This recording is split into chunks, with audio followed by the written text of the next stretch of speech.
The Isaiah Factor Uncensored starts right now.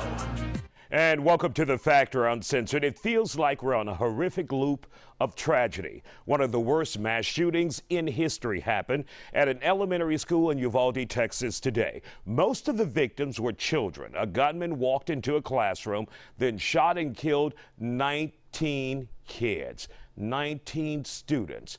2 adults were also killed. Fox 26's Matthew Seedorf has been following this devastating news for all of us evening long. He joins us live from Uvalde, a small town that will never forget this day. Matthew? Isaiah, just unspeakable evil. As you mentioned, 19 children dead along with 2 adults.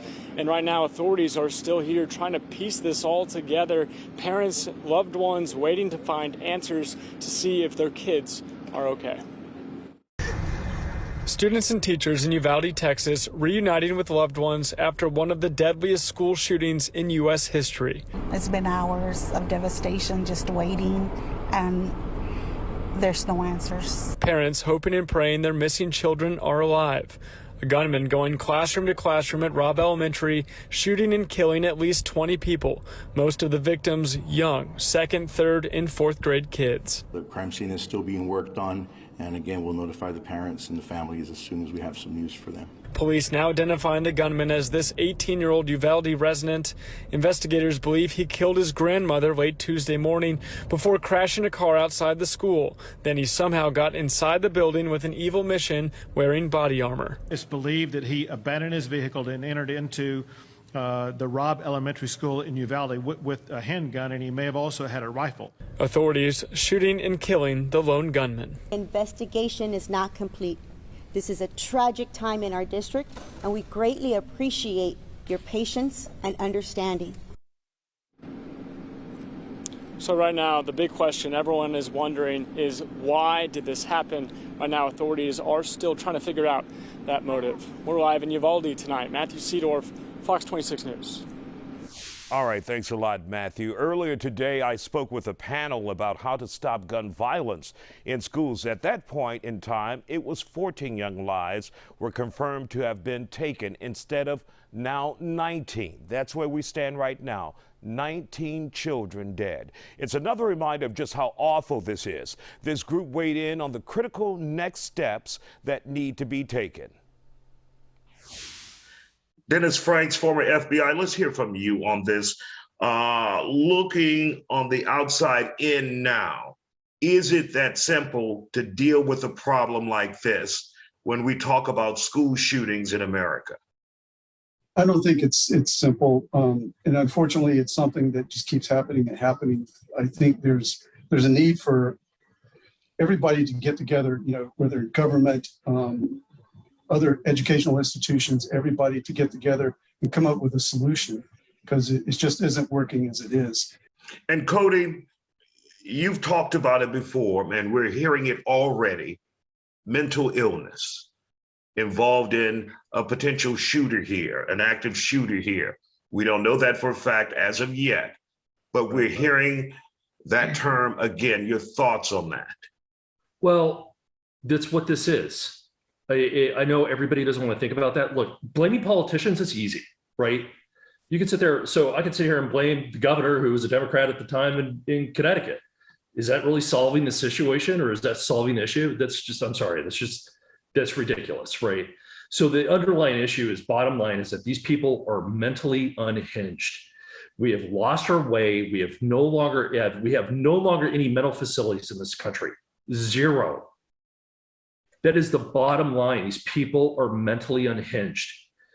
And to think that you're going to solve this problem in any other way it's just not realistic. There's people talk about like trying to control the gun situation. Again, I've said this 1,000 times. There's 350 million guns in this country. You're never going to get rid of all of them. If anybody thinks they are, they're not living in this planet. You're not living in reality. This is a mental health issue. These are people, I guarantee you, this guy probably has a file on him at the high school that's as thick as a phone book, and nobody's done anything. I guarantee you, because it's always the same story every single time, every single time. looking at this, Louis, this shooting where 14 children have been killed. Your thoughts on that as a father, as a parent? As a father, I think that the real mental illness has less to do with this child, although it might exist, but has to do with culture. I, like many, have served in the military, have been deployed overseas, and the fact that this culture romanticizes guns in the way that it does, in the way that our politicians have kind of locked in step with that romanticization is sick. And it's what helps feed mental illness as this child might have, or as this adult might have, I'm sorry. But to feed everything on the backs of, okay, he's mentally ill, it commits to the same thing. And I would question the legitimacy of any politician, I don't care if it's local, state, federal, who commits to ending this, which they always do. They'll say it again, we're committed to ending this, but does nothing to end it. That's the tragedy. Kathleen, as a grandparent out there, and I know I see you playing with your does this frighten you to send your child into the public education or any school forum? Oh, absolutely. It's frightening for all parents. I feel like if you were on Twitter when this occurred, it's always this way with every shooting. We talked about the Buffalo shooting last time.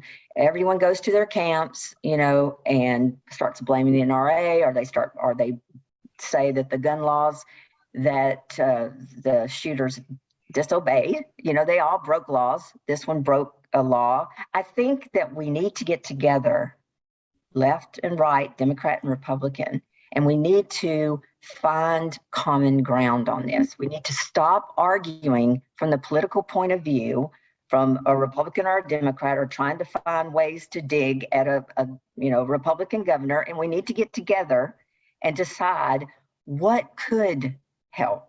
I agree with the mental, we need more mental services. That's absolutely imperative. But I'm not against any gun laws that would help. It angers me. Let me say this. It angers me that and let's put this in perspective. We're talking second, third, and fourth graders looking down the barrel of a weapon in an elementary school. We can't miss that. So we can talk all the Constitution, thoughts, prayers, condolences, and the shit that comes along with it. We're talking second, third, and fourth graders who were summarily murdered in their school. So we can, the gun debate can go on forever. I do agree. There's too many guns at this point. We have a mental illness of our culture. Our culture, as it relates to guns, is sick. We romanticize shooting up schools. That's what we do. And then when we feed children this message that somehow every single emotion that you go through, somebody needs to stop life completely and deal with so that you're okay, and then categorize it under the banner of mental health, that in and of itself is sick. Such a devastating situation we're dealing with now. There's a lot more to unpack here tonight. The discussion continues in just 90 seconds. You're watching The Factor Uncensored. Stay with us. And welcome back to The Factor Uncensored. We're all tired of hearing headlines about the gun violence out there. But until we see change, it's a conversation that we will never get over and avoid. I asked my guests some hard questions about gun reform in the wake of this mass school shooting in Uvalde. George, do you feel any culpability with your industry? With as Cody said, more than 300 million guns out there, and it's more than that, but do you feel any culpability with your industry as a gun store owner? There's a ton of guns out there. Whether you like it or not, they're there. No law is going to make those disappear, unfortunately. There simply is just no law that's going to make these psychopaths to keep them from doing these type of things. Unfortunately, you just can't control a crazy person if they're hell-bent on shooting up a school or a store or whatever. They're going to do it, whether they get that gun legally or illegally. It's unfortunate. It's just an unfortunate, sad situation. So I definitely agree that there's a mental illness problem that we got to deal with. I've said this in the past as well. Why are we not spending more money on security in schools? Why are we not setting up metal detectors in schools, at the entrances to schools. You know, we protect our banks with security guards. We protect our stadiums with security guards. We protect our celebrities with security guards. Why are we not protecting our children with more security guards? You know, I went to a bank just the other day. There was 3 armed security guards there for probably 10 to 15 people total in the bank.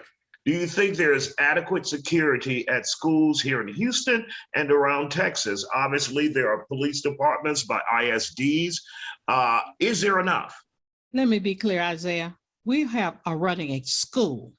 This is not a damn prison. We don't need more officers patrolling up and down the halls. A school should be a safe place.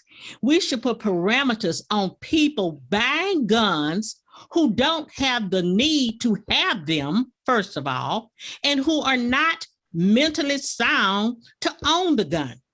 We don't need to have 5, 6, 7, 8, 9 police officers walking around in an elementary school with guns. Well, what about allowing the teachers to be armed? Absolutely not. We are teachers, not law enforcement. You know what's crazy is I cannot buy 1,000 pounds of fertilizer, but I can go buy every AR at Bass Pro Shop. That's right. 5,000 rounds of ammunition, but I can't buy 1,000 pounds of fertilizer for my farm. That's ridiculous. All right, Cody, let's hear from you. But how would changing that change this? How would that have changed this? It would be a step to shift culture. How many more federal buildings have been blown up by fertilizer in a Ryder truck? Let's hear from Cody. Cody, go ahead. Look, in the solutions that are being proposed, you're talking about, and let's be clear, about people buying guns being manufactured, like going to a store today and buying something. Remember, there's over 350 million guns in this country already. We're not talking about what people could go buy. They're in existence. If you look at the numbers, one gun, it takes one gun. There's 10,000 guns for every murder. 10,000. So those are the numbers that you're contending with. This is why I get so angry about the gun debate, because the numbers are enormous. For you to affect one murder, you have to get 10,000 guns off the streets. That's enormous. So again, how are you going to affect, you can sit here and make all the laws about what people could buy in the future. It doesn't matter. Overwhelmingly, law enforcement officers have testified and told us that we do need to get some extensive background checks to limit and make it more difficult. Right now, it's so easily and readily accessible for any mentally ill or person to get a gun, regardless of they're fit or not. So we need to make it more difficult, make it as difficult as we can to keep guns out of mentally ill and people that shouldn't have them. Red flag laws, waiting periods, all of that. But the solution can't be to do nothing. I'm sick and tired of these people that are so beholden to the NRA and putting politics before people. Enough is enough, for God's sake. God help us. We can't just sit back and wait for the next tragedy. It is time for action, and we need action now. Ladies and gentlemen, we want to thank you for joining us here on The Factor Uncensored to deal with this horrible tragedy. Thank you for joining us tonight. Such a sad situation.